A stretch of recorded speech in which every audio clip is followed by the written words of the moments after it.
students, my name is Yuvraj. Today I have made an elevator robot in Robofun Lab Ahmedabad.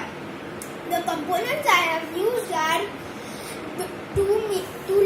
two medium motors, one large motor, EV3 big, ultrasonic sensor and beams.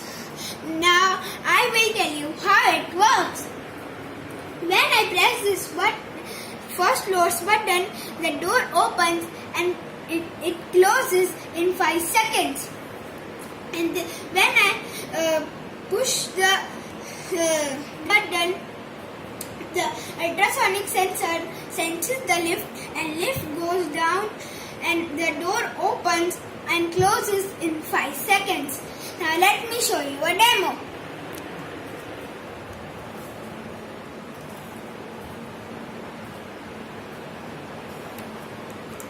See, the ultrasonic sensor is sensing the lift and the lift is going down. Thank you.